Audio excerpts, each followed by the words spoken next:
సామెతల గ్రంథము 6 అధ్యాయము. ఇంకొకని అప్పు నీకు బాధ్యునిగా ఉండకు. ఆ వ్యక్తి తన అప్పు చెల్లించలేనని చెబితే అది నీవే చెల్లిస్తానని వాగ్దానం చేశావా?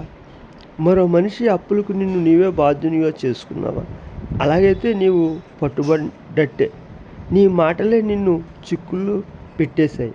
నీవు ఆ మనిషి శక్తి కింద ఉన్నావు గనుక అతని దగ్గరికి వెళ్ళి నిన్ను నువ్వే విముక్తిని చేసుకో.